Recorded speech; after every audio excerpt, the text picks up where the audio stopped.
Okay, so we're looking at the Gospel of Mark, and last week we sort of saw it as we began to look at how it was a sort of subversive memory. It was, and we talked about this kind of context of Mark coming from Galilee, the mission of Jesus beginning and centered around the north of the country, and we recognize the sharp differences between the situation in Jerusalem, the elites in Jerusalem, and the peasant people of Galilee, and saw how Jesus, in a way, was developing his ministry, not in the towns and cities, but in the villages and the surrounding areas, and looked at the geography of that. And this week I thought we'd look at, I called it power and authority in Mark. There are two Greek words for power. Dunamis, which is, you get the dynamic, the word dynamic comes from that. And it just means power, just means strength, power, with nothing to do with it. There's another word, exousia, which means authority, if you like. It's power that's given. Yeah, Variad's here. We're absolutely packed out. And so, just put chat on because I can see somebody's in chat. I'm going to share a little bit. The word, in a sense, when we think about authority, we think of the freedom to act, freedom which is linked in a way to a kind of power, higher power, freedom that's given, maybe from political powers or from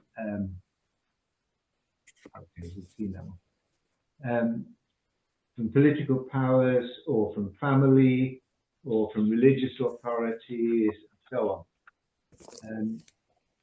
But it is actually quite a crucial theme in Mark, and if we have a look at authority, we might also get a better idea of who Mark is telling us that Jesus actually is.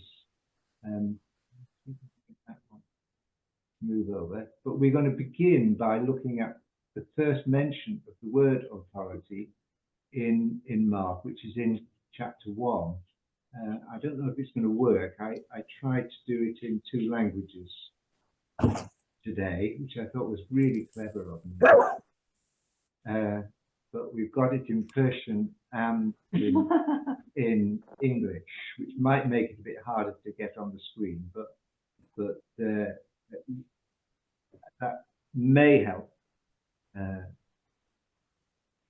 some of the group, or you may think I'm just really stupid for trying. Okay, so would somebody like to read Mark chapter 1, verse 21 to 28?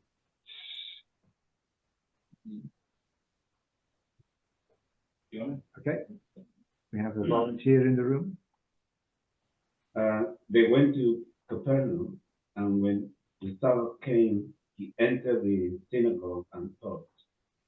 They were astounded at his teaching, for he taught them as one having authority, and not as the scribes. Just then there was in their synagogue a man with an unclean spirit, and he cried out, "What have you to do with us, Jesus of Nazareth? Have you come to destroy us? I know who you are, the Holy One of God." But Jesus rebuked him, saying, "Be silent and come out of him." And the unclean spirit, throwing him into convulsions and crying with a loud voice, came out of him. They were all amazed, and they kept on asking one another, "What is this? A new teaching with authority. He commands even the unclean spirits, and they obey him." At once, his fame began to spread throughout the surrounding region of Galilee. Right. Any immediate observations there? It comes after the baptism and a time in the wilderness, after Jesus has, as we heard on Sunday, proclaimed the nearness of God's rule, and then he goes to confirm it. And in a way, it's the kind of first act in public, first statement in public that Jesus does. But the early one in verse 15, the kingdom of God is at hand, doesn't actually have an audience, but this one has an audience. So what do you any observation? I think they were astounded at his teaching. I mean, they were really amazed. Perhaps I hadn't heard teaching like that before. They were really surprised. Yeah. I think they might have felt, this sounds like somebody who really knows personally what he's talking about. Yeah. Very learning. And wise. And it's a new teaching. With authority. With authority. I mean, so it kind of does, it's not connected to anything of the past, and yet that you would think would lend it authority. Has some kind of authority. My only question would be whether that was recognized at the time, or whether the writer has written that in the knowledge of what happened subsequently. In other words, was that what the original hearers heard, or is it an interpretation put on it by the writer after the death of Jesus and the resurrection? That's very dangerous, isn't it? I mean, you're right, because the danger is that we read this as saying Jesus is bringing something new that is cancelling out the old, that is not Judaism. And that might be the traditional reading. So the question is whether or not the newness of where does the newness of the teaching come? I think they've got to know a connection with the old, or they wouldn't feel that it was speaking with authority. It's got to be developing that on. It wouldn't ring the same bells to them. So I don't think it could be completely new. And I think they must have recognized this charisma and authority. Yes.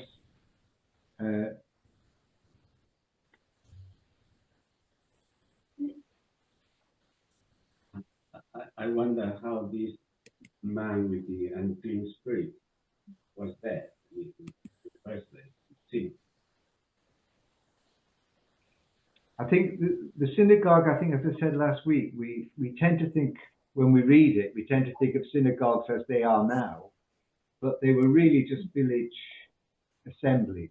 They were just, because the temple was the main center for worship, and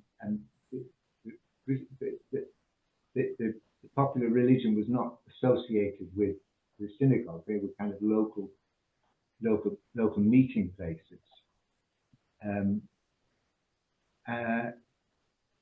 Interesting that it's a Sabbath, but that's not the issue. The issue is who Jesus is and what he's going to do. Is he going to destroy these evil spirits? Because they knew who he was. That's quite a thing to think about, isn't it?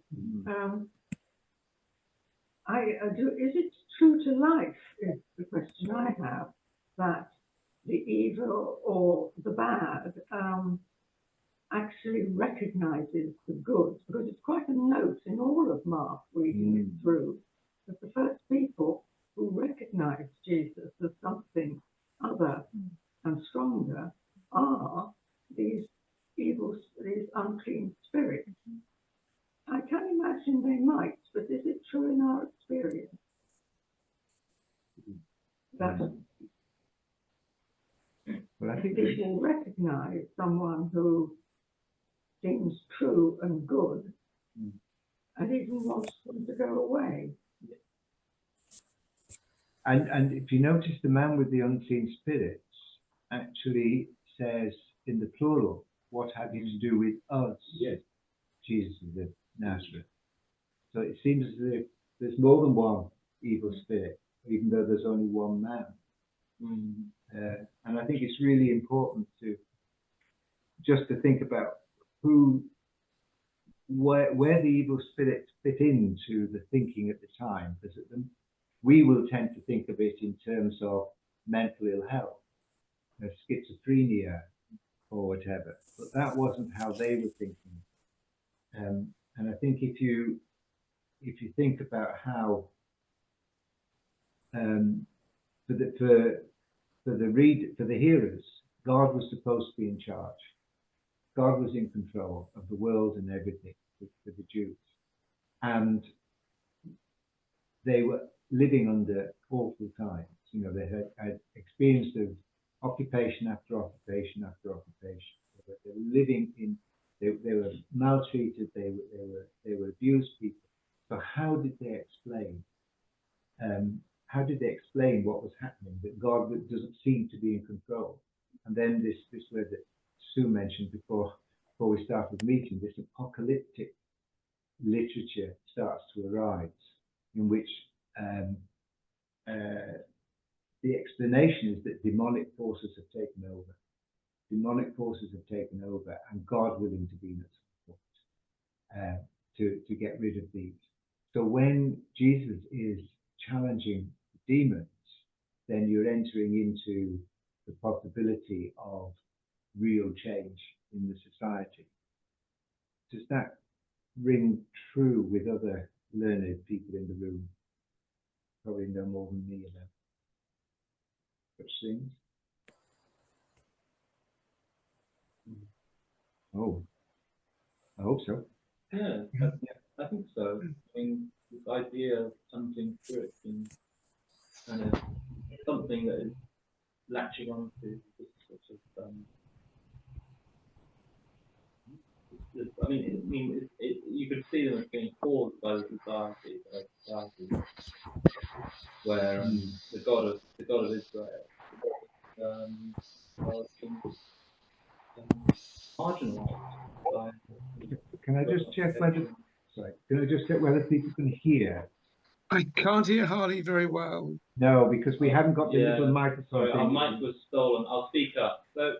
Thank you. Sorry. No, it's all right. Is this better? Yes, thank you. Yeah, well, I mean, if you see the evil spirit as being a result of God of Israel being marginalized in the society at the time because of occupation, because people are not following the ways of God's justice, God's peace, then yeah, it'll be something that that plays you. Yeah. I always remember, if I'm allowed, just a sort of more up-to-date thing made me think of it. Rwandan refugees said to me, this when all the killings were going on, and neighbours killing neighbours and so on. He said it was like a mechanical spirit that got into them, that something happened that had taken over people and changed them. So we can't say that there's not this kind, we might call it a crowd hysteria or whatever, but it sounds very much like an evil spirit pervading quite a lot of people. It's a terrible thing. It's a societal thing rather than just an individual thing. Let's keep going on this, because I think this theme that we're beginning to pick up on actually develops in the gospel. So Mark chapter 2 verses 1 to 12.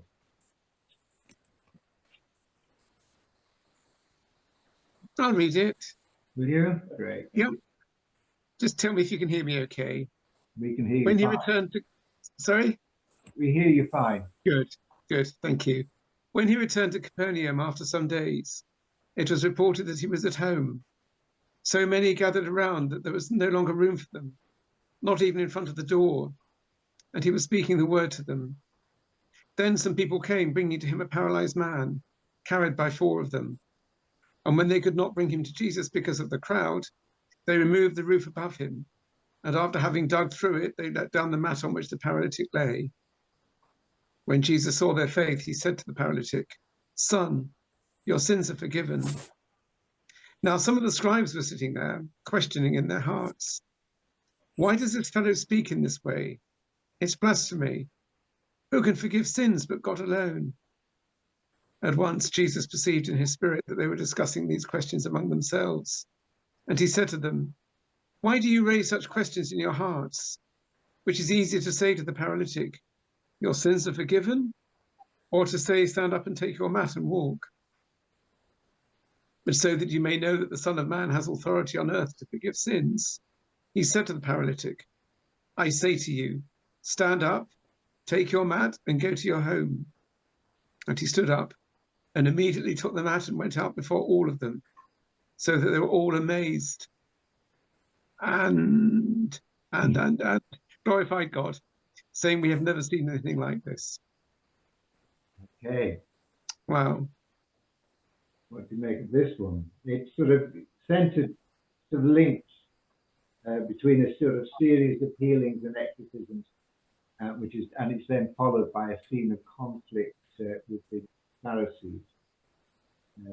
There's a large crowd, which continues from chapter 1. What else do you notice?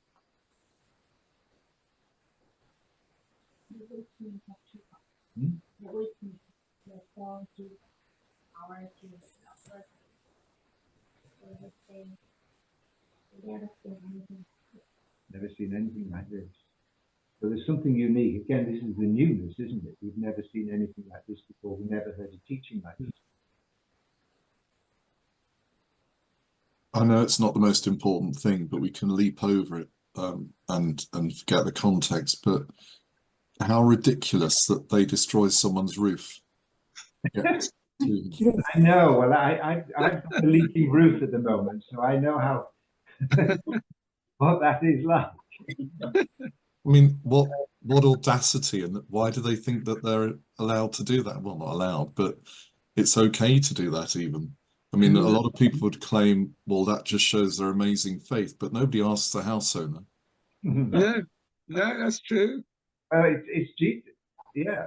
Wherever he was. It's wherever Jesus was. It says he was reporting was at home. So he seems to be more concerned about the man than the roof, which is probably...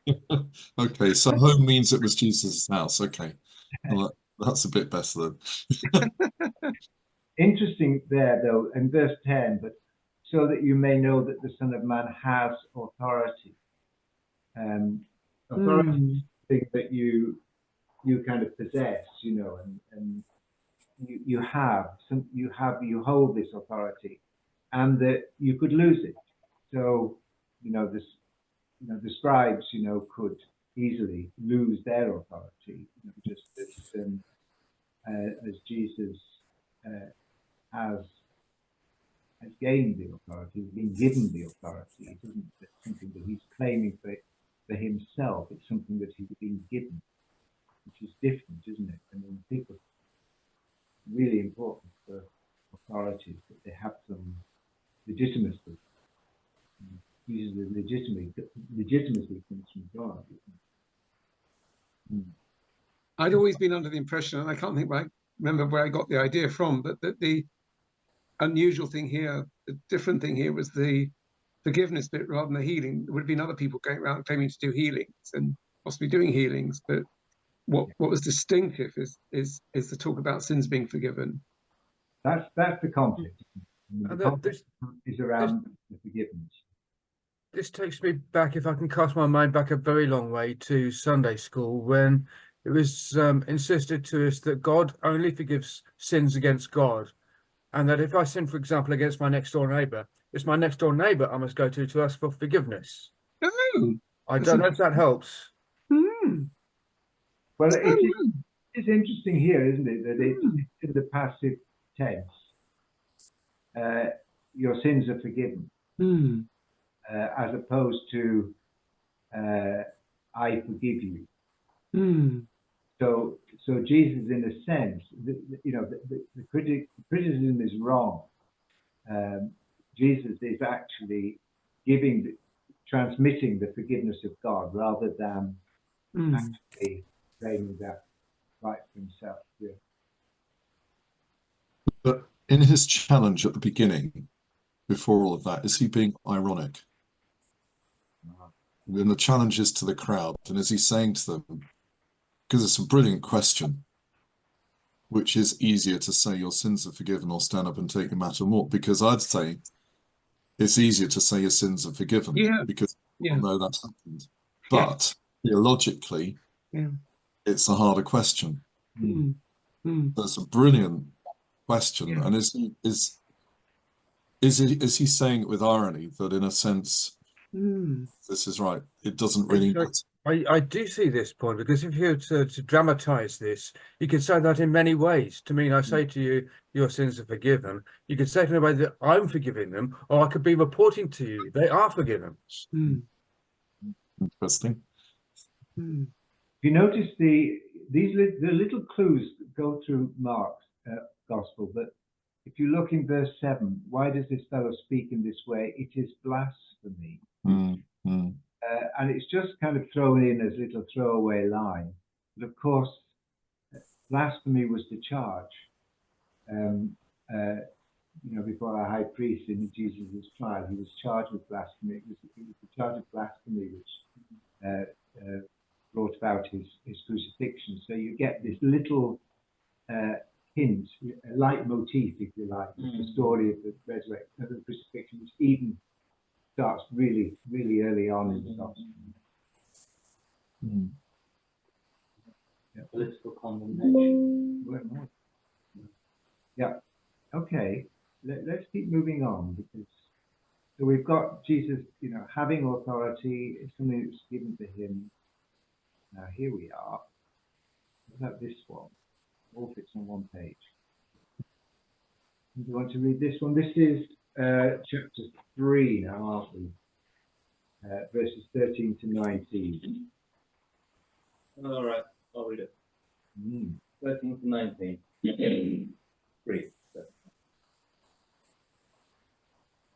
He went up. Loudly. He went up the mountain. He went up the mountain and called to him those whom he wanted, and they came to him. And he appointed 12, whom he named apostles, to be with him and to be sent out to proclaim the message and to have authority to cast out demons. So he appointed the 12, Simon, to whom he gave the name Peter, James son of Zebedee, and John the brother of James, to whom he gave the name Boanerges, thank you, that is, sons of thunder, and Philip, and Andrew, and Philip, and Bartholomew, and Matthew, and Thomas, and James son of Alphaeus, and Thaddeus, and Simon the Canaanite,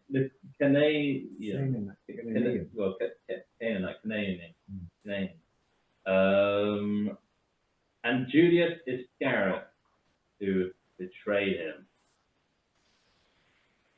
Clever, isn't it? And he's done it again. He's put in just a few little words which remind you of the end of the story. Judas Iscariot, who betrayed him, is not just a way of identifying who Judas was. It's actually giving you a little hint about what's going to happen as the story unfolds. So if this was performed, this would be the bit when everyone starts booing. You are the essence. And it was performed. Yeah. So in terms of what's going on here, interesting, isn't it? That he's passing the authority on, Yeah, that's the thing. I was looking at that, the fact that he passed the authority to them, so they could cast out demons, and also in the other gospel they also did healing. Well, so I was thinking that maybe, potentially we all have that within ourselves. I don't see like passing power to another person sort of thing if we are not really connected with God Himself. Mm. Mm. Yeah, I mean it's quite something to have that authority passed on to you, and to actually be chosen, which is what's going on here, isn't it? I mean, he's actually choosing 12 people. Is there any symbolism in that strike you as being? We're playing a numbers game. We are playing a numbers game. Yes, we are. 12 tribes. 12 tribes of Israel. Yeah. So he's giving a very significant amount of authority to people, isn't he? 12 people who represent, the 12 tribes. But wouldn't the tribes have had someone representing them already? And now this Jesus guy has come along and said, "Nah, you represent them." You get what I mean? And is there a kind of problem with that? Perhaps. I don't know. I don't know the answer to your question. It's a really interesting question. Yeah, I mean, does anybody know? I mean, it's a good point. Isn't it? But most clans in clan culture, there is kind of an eldership. Yeah. Yeah. There is a leadership.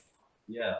Does anybody know? Does anyone know? And I guess we're talking symbolism here. So you're meant to see the parallels between the 12 tribes and the 12 disciples. It's not necessarily that he's continuing the 12 tribes through the 12 apostles. Right. So I guess it's not meant to be a sense of continuity. It's just meant to be a sense of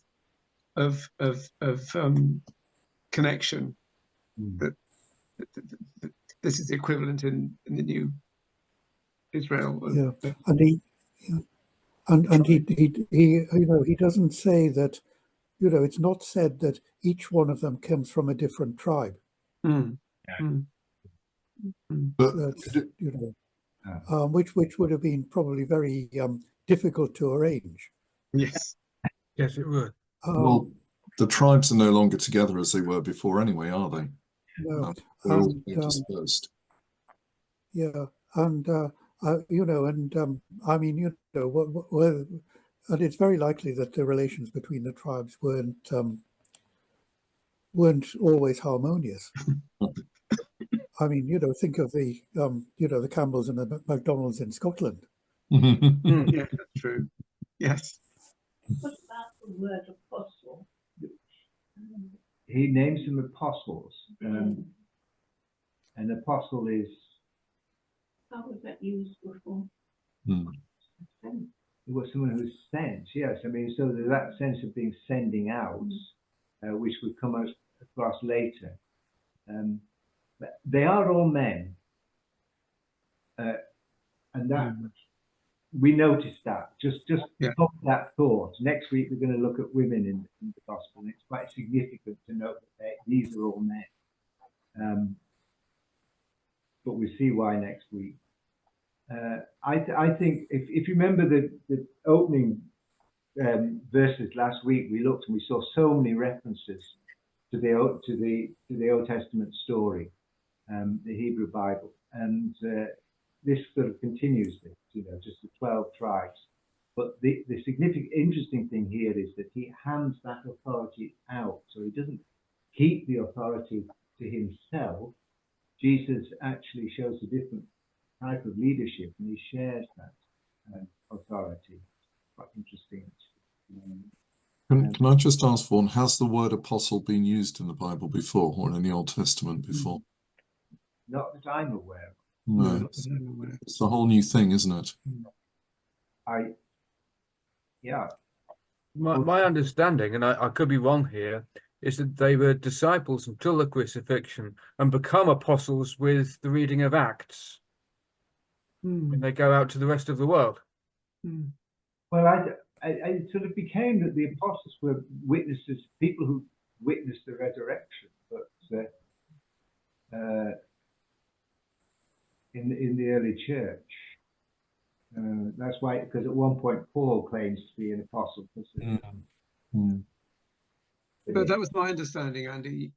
You talked about disciples, even the 12 being disciples, and then they became apostles after the resurrection, and that's part of the sending out process. In the Bible, that ancient or other ancient authorities don't actually have those words in, whom he also named apostles. Okay. Oh, right. So it might be an addition. That's why it's Yeah. an addition. Okay, let's read on. Go into the verses that follow in chapter 3 from verse 19b 28. Anybody? Shall I do this? Yeah. Okay. Then he went home, and the crowd came together again, so that they could not even eat. When his family heard it, they went out to restrain him, for people were saying he's gone out of his mind. And the scribes who came down from Jerusalem said, he has Beelzebul, and by the rule of the demons he casts out demons. And he called them to him and spoke to them in parables. How can Satan cast out Satan? If a kingdom is divided against itself, that kingdom cannot stand. And if a house is divided against itself, that house will not be able to stand. And if Satan has risen up against himself and is divided, he cannot stand, but his end has come. But no one can enter a strong man's house and plunder his property without first tying up the strong man. Then indeed the house can be plundered. Truly I tell you, people will be forgiven for their sins and whatever blasphemies they utter. Ooh, sorry. Mm. Oh, that's it. Yeah. This one I think is really important for all of the thing about Jesus, his identity, his authority, what he's doing, and all of the questions about the demons we were talking about before. The kingdom, the word kingdom there is the same word that we use for kingdom of God. And the house is not the house without a roof. The house is divided against itself. It's like a dynasty, the House of Windsor. So it's actually referring to maybe the high priestly dynasty that was in Jerusalem or whatever. No one can enter a strong man's house and plunder his property without first tying up a strong man. Where do we hear Jesus described as being the stronger person?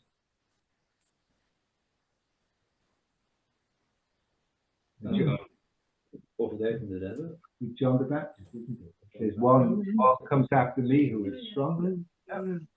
Jesus is the stronger man who ties up strong man's house. So whose house is he plundering? Whose house is being plundered at this point? And who is the strong man that's being tied up? It's a sort of parable that he's saying, but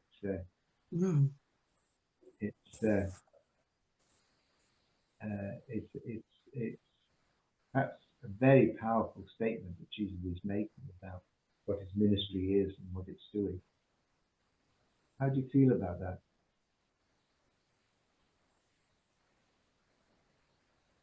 Is he talking about the priests, the high priests and so on? Is he talking about entering Jerusalem and tying them up? Yeah. I mean, there's a brilliant commentary on Mark by somebody called Ched Myers. And Oh, yes. He calls it finding the strong man. Mm. And just saying this is a kind of central statement about what Jesus' ministry is doing. Mm. And he's talking to the scribes, isn't he? The scribes who came down. Well, I don't know why they came down. They came up from Jerusalem. The scribes had come down from Jerusalem. So these people are representing, the rulers in Jerusalem, and they're trying to cast Jesus as being, Beelzebub is sort of Baal, prince, sort of Baal the prince, sort of literally means, and Baal is the principal god of the Canaanites, rebuked so much in the Old Testament. Isn't Jesus doing here brilliantly what he always does with the scribes, which is they come to him with an attack and say, this is what you are. And he turns it completely around and says, no, you are what you say I am. Yes. So you're saying that I'm Satan. But he doesn't actually say it. But it's one of those moments where in the middle of the night, probably one of them woke up and went, hang on a minute. Did he just say that I'm Satan? Yeah. Because this parable, takes a moment to sink in, or more than a moment, perhaps for me. But, he's basically saying the strong man is Satan here, potentially. That's one parallel. And he's doing a plundering. So who are the people who he's tying up? Yeah. It's a ridiculous argument, isn't it? That Yes. scribes have got themselves into, and he just ridicules it. Yeah. Rubbishes the argument. Let's keep going. Sorry. I was just going to say, it's still terribly important for us today, because we can think, there's absolutely nothing that we can do. All the forces that work against people's humanity are just so strong. Nothing can be done, but we're remembering that it have been given some authority, not over everything, but certainly some. And so it is an encouragement not to lose heart, knowing what Jesus says there. I think the whole gospel is that, really. I think that's in a sense what the whole gospel is saying. Should we just read quickly this one? Because I'm sure you know this one, but I think it's it's absolutely crucial, because I think in by chapter 5, I think he really names who the strong man is, and who the demonic forces are. Can you read? I mean, as soon as you read it, you'll be able to tell me everything that this is about, because it is just so obvious. Somebody like to read it? Okay, please. How long are we doing? We're starting at 5. 5, 1 to 20. Five. Yes. Oh no, I think I made it a bit shorter. 5, 1 to 13. 1 to 13. Yeah, 1 to 13. 1:30. They came to the other side of the lake. Can you hear me? Yes, thank you. To the country of the Gerasenes. And when he had stepped out of the boat, immediately a man out of the tombs with an unclean spirit met him. He lived among the tombs, and no one could restrain him any more, even with a chain, for he had often been restrained with shackles and chains. But the chains he wrenched apart, and the shackles he broke in pieces, and no one had the strength to subdue him. Night and day among the tombs and on the mountains, he was always howling and bruising himself with stones. When he saw Jesus from a distance, he ran and bowed down before him, and he shouted at the top of his voice, "What have you to do with me, Jesus, Son of the Most High God? I adjure you by God, do not torment me." For he had said to him, "Come out of the man, you unclean spirit." Then Jesus asked him, "What is your name?" He replied, "My name is Legion, for we are many." He begged him earnestly not to send them out of the country. Now there on the hillside, a great herd of swine was feeding, and the unclean spirit begged him, send us into the swine, let us enter them. So he gave them permission, and the unclean spirit came out and entered the swine, and the herd, numbering about 2,000, rushed down the steep bank into the lake and were drowned in the lake. I've already heard a good reading of this one, and I can't get that out of my mind. Go on. Well, I mean, you've got the legion, the kind of Roman legion, and I mean, there's so many, and there's so many of these pigs that they were probably being bred to feed a Roman army. I mean, it's quite a kind of convincing reading, I think. And young recruits in the Roman army were called a herd. Right. Okay. Wow. There you go. And the people in that area would be very familiar with the legion of Roman soldiers just coming in and attacking a village or whatever. So Jesus says, well, go away, you know, get rid of all your pigs then.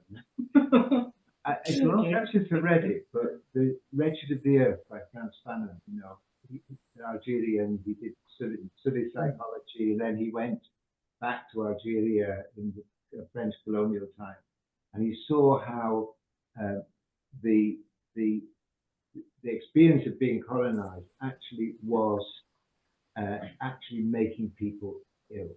You know, and the difference he was noting between French people living in Algeria, there was a lot of them, and Algerians, you know, and the political situation was making people ill, just as we know how difficult circumstances that people live in today result in ill health.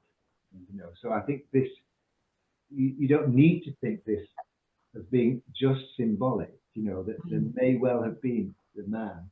What Jesus is saying is what you're experiencing as ill health is a consequence of the circumstances you're living in. How do you feel about that?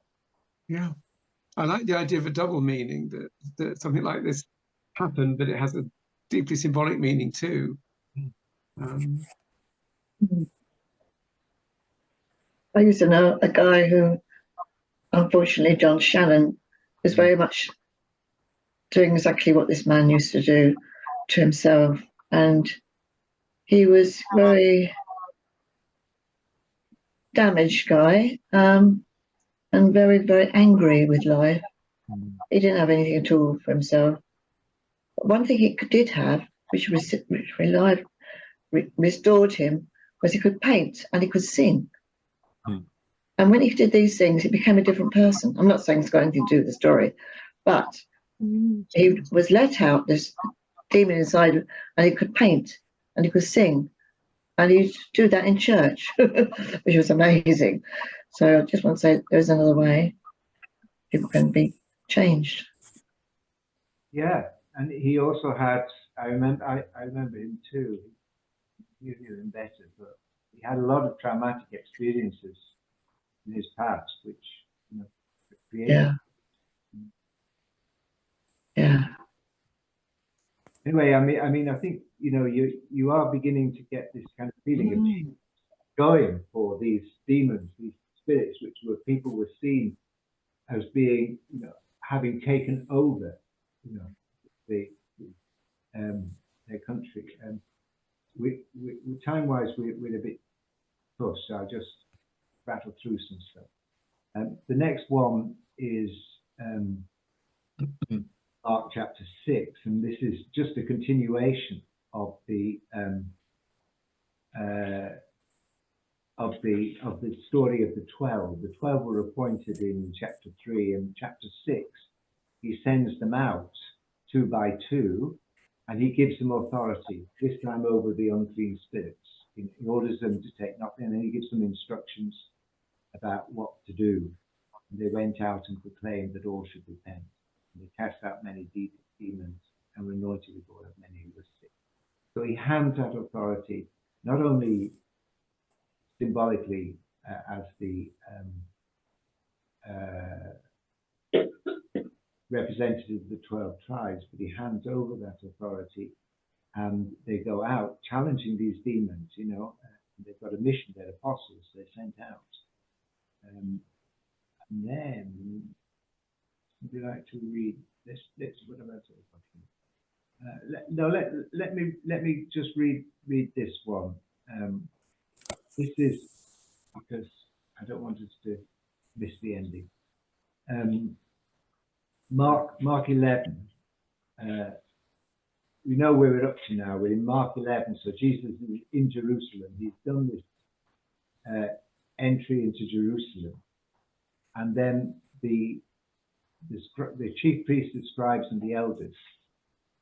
Again, another kind of hint of the crucifixion story, because it's the chief priests, the scribes, and the elders who arrest Jesus and try him. Ask what authority, and he challenges them. He says, challenges them to say, well, what authority did John have? And is it from heaven or not? And the question is left unanswered, but it's pretty obvious by now to us, the listeners, you know, what the answer is. You know, that Jesus' authority does come from God. Then the last one I wanted us to read. Would somebody like to read this one? This is from what is sometimes called the Mark and Apocalypse in chapter 13, but this is the last part. Whether it really is an apocalypse, we can discuss at some other time. Yeah, somebody like to read 13, 32 to 37. Okay. I can do it. Oh, Oh, sure. thank you. Yeah. Okay. But about that day or hour no one knows, neither the angels in heaven nor the Son, but only the Father. Beware, keep alert, for you do not know when the time will come. It is like a man going on a journey, when he leaves home and puts his slaves in charge, gives his slaves authority, each with his work, and commands the doorkeeper to be on the watch. Therefore, keep awake, for you do not know when the master of the house will come, in the evening, or at midnight, or at cockcrow, or at dawn, or else he may find you asleep when he comes suddenly. And what I say to you, I say to all, keep awake. I just put the bits in red there, gives you slaves authorities a better translation, and it just it just shows you why it fits in with the discussion of the what do we make of this? This is immediately before the story of the Passion. Well, he said you're going to die, so it's your time. And then there's the cockcrow as well. Yeah. Mm. It's, yeah. I don't know. They're giving you a possible authority. Speak up. It wasn't very interesting what I said. You know. I mean, you're right. I mean, the link at the very end, you know, is Jesus talking about the end of time, as people, you know, often think, or if you look at verse 35, keep awake. Who did not keep awake? James, John, and Peter. It's James and John, you know, in the next chapter. What happened in the evening at midnight at cockcrow? You know, Jesus is arrested. You know, he's in the middle of the night, and the day at cockcrow, Peter denies him. Joseph of Arimathea comes late in the evening. The women come early in the morning. So they're gone. They've just not listened to everything he told them. They're just, you know, daydreaming while he was telling them the instructions. Yeah, but are we any better? No, we're not. Yeah, I think also there's a sort of parallelism between the slaves and the disciples, Mm. because, the owner tells the slaves what to do and then he goes away. And similarly, Jesus is telling people what to do and then he too will go away. Yes. Mm. And I'm just And, thinking, I mean, sorry, I hadn't thought about it before, Graham, but, Jesus says, my brain's gone blank, but, he asks his disciples to be servants. Whoever would follow me would be the least, the servant of all. And he's putting his servants in charge. yeah, And isn't that in response to when James and John ask who's going to be sitting next to him in heaven? yeah, So he's actually saying this is what authority looks like, to be a servant, to be a slave. yeah. I'm talking about humility, Humility, yeah. of course. I don't see slavery there, but humility.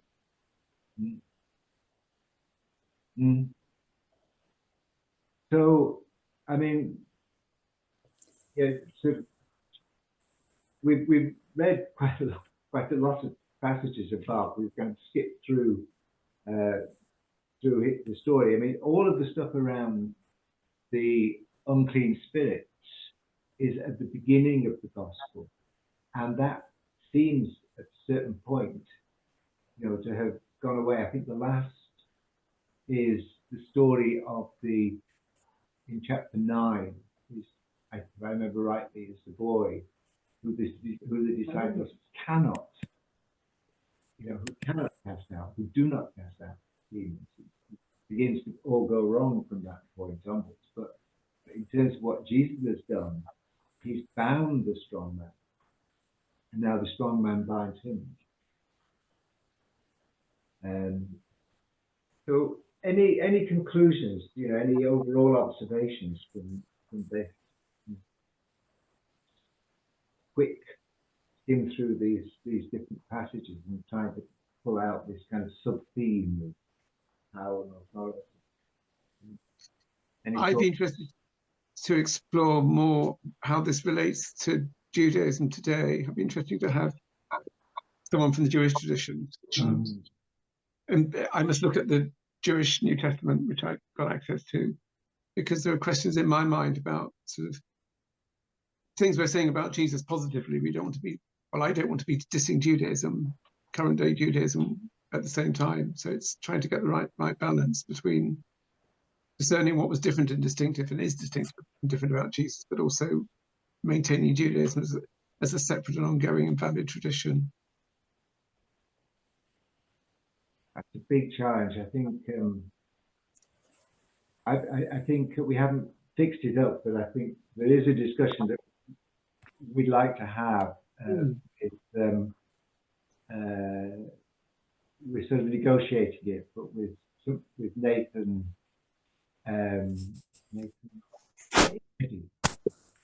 from the Council of Christians and Jews. Just maybe that would be interesting. Definitely. About Please. What's happening now and how just conventional thinking about Jewish-Christian relations, are impacted by current events. I spoke to Nathan 2 weeks Viva Kurdistan. and he said that I asked him whether there were divisions within Judaism in this country, and he said not nearly as many as there are among Christians. So Interesting. Well, yeah. I mean, I think any other thoughts? I mean, I think, do we in modern times think in the same way? Do we think oppressive forces as authorities in the world as it goes more and more authoritarian? Do we think of it as demonic? In the way that gospel writers had that understanding, Mark had that understanding of the oppressive forces of his day as being demonic that need to be tied down or whatever, or is that just this. I think they are demonic, but in a sense that is not the simplistic sense that we've so often had in the past. I think the power of those forces is huge. Yes. But it comes through people. It doesn't, Mm. it isn't, it's too easy to dismiss it as a supernatural forces. That's just facile, and it's a feeble excuse, in my opinion. It denies responsibility. I think the demonic, if it's there, is in people not accepting responsibility for their own abuse of others and abuse of authority. And I think we have the sad thing about reading this is I don't think we've learned anything in 2000 years. Mm. You know, authority is we still get it completely wrong. We still think authority looks like the things that Jesus says it isn't. Where are the leaders who are the servants who have that humility? The precious few, and I can't see any in positions of power in the world at the moment. Grassroots authority. Yes, Mm. but it's not allowed to exist. It's Jesus claiming that sort of authority which comes from below is the authority that's given, the authority for justice, the authority for peace, you know, equality, or those kind of things. Is that the kind of authority? Is that the new teaching? That are we desperate for this new teaching? You know, I mean, that has I think we have a new problem with that, in that the grassroots authority has been subverted by the abusive authority. And it's far too big a thing to go into really probably now, but the diagonalization of politics has happened in the pandemic, where basically the things that were of the left and about the people have been seized on by the right.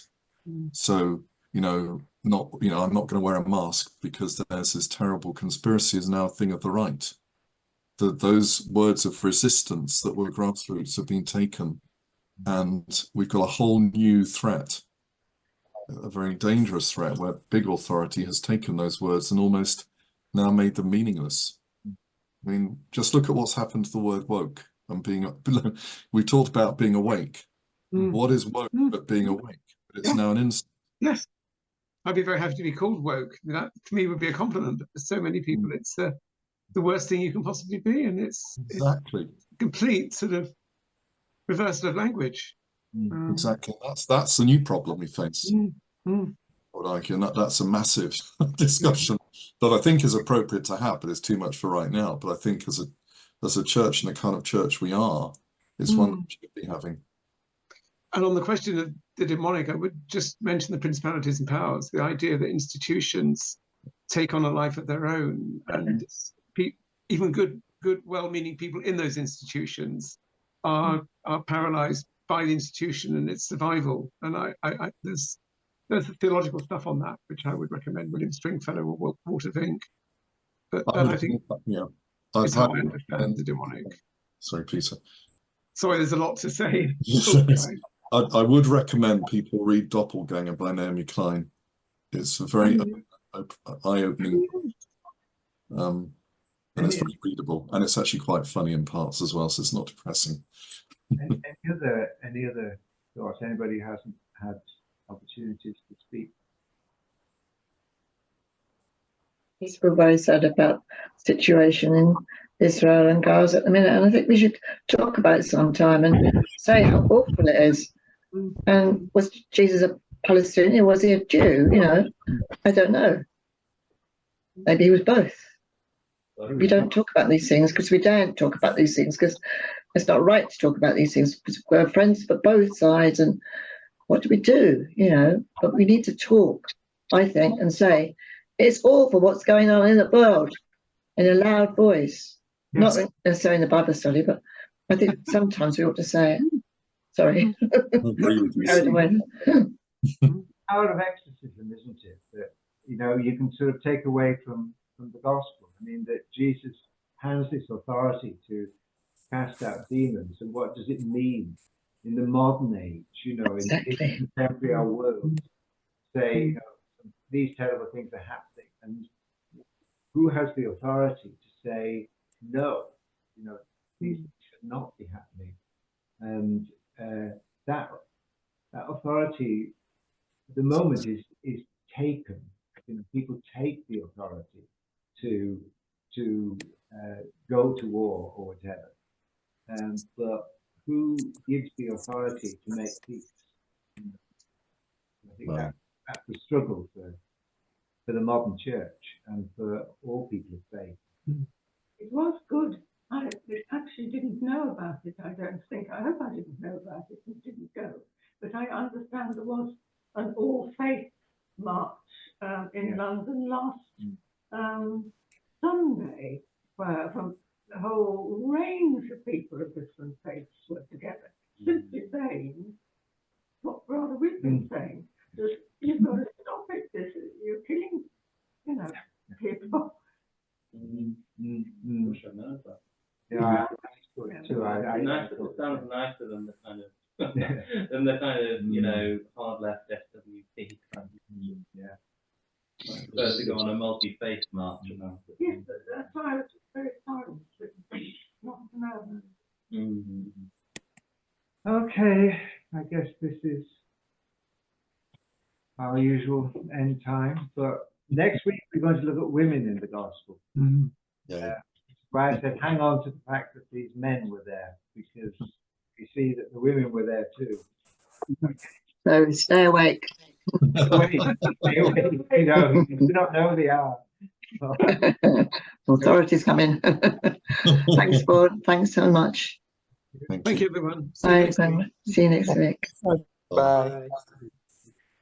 Bye.